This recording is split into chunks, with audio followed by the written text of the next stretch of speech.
In today's broadcast, we're going to talk about why the Cyrillic alphabet is so important. And we're going to talk about how Serbia is one of the few countries, the only country in Europe, where its citizens are functionally digraphic. It means that Serbians are fluent utilizing two alphabets and have to navigate through the usage of two alphabets on a daily basis. And of course, those alphabets are the Latin alphabet and the Cyrillic alphabet. And both are very important. And in this broadcast, I'm going to explain why.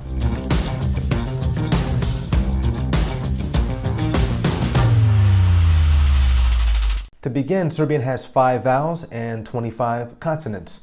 And of course, these can be expressed utilizing the Cyrillic alphabet or the Latin alphabet. Before we go there, it's important to highlight, once again, Serbian, it's a phonetic language. This means that you read the words exactly as they appear. You read the letters as they appear, I should say. This differs from English. In English, you hear the word through. Does that mean like you're through something or you're traveling through somewhere? They're spelled very differently. T-H-R-E-W if you threw a ball.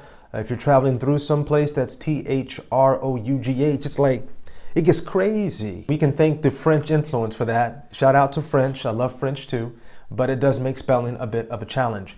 Spelling is not a challenge in Serbian at all once you learn the alphabet's plural. The Latin alphabet is typically utilized for the internet. You're going to see it everywhere online. There is Cyrillic on the internet as well, but it's just so much more practical to type utilizing the Latin alphabet. You're going to see the Latin alphabet all throughout Serbia as well. It's present. But one of the things that's unique about the Cyrillic alphabet is that it is the official alphabet of the government.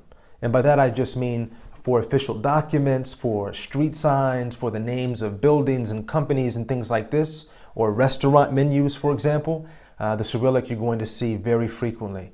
So it's very important to understand Cyrillic if you're traveling to Serbia or you're navigating through it.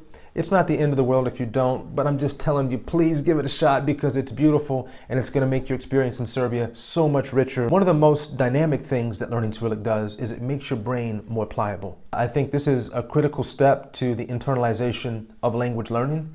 If you can get fluent in the Latin alphabet and then transition seamlessly to the Cyrillic, it helps you to also compartmentalize the language in your mind. And this is a crucial step for getting to a high level of proficiency in the Serbian language.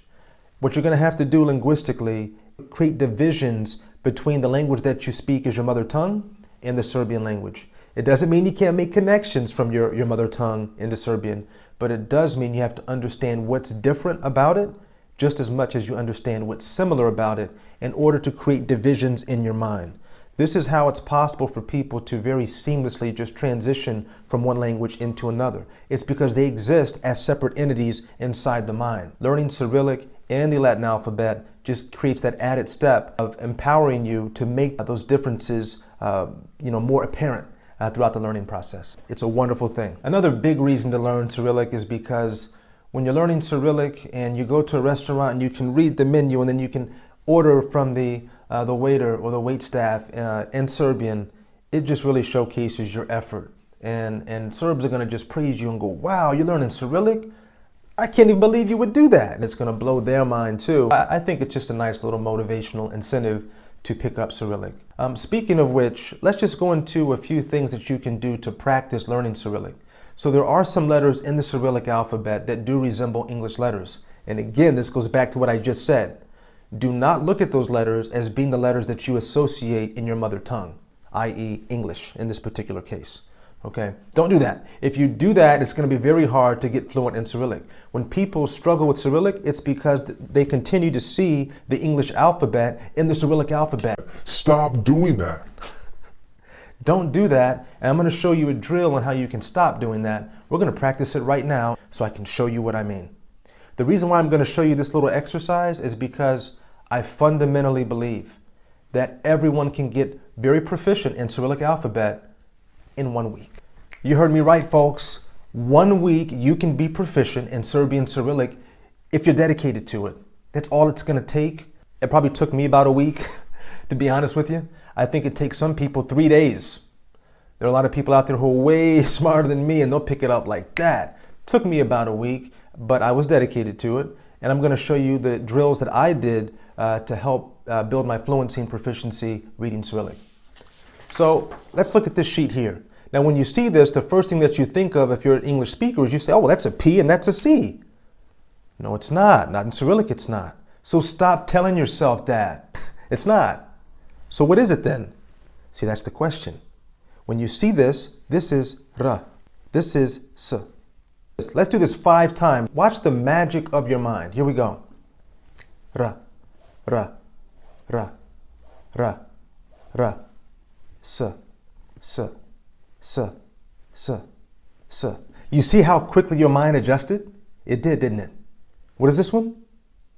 R, you're right. And what is this one? Exactly.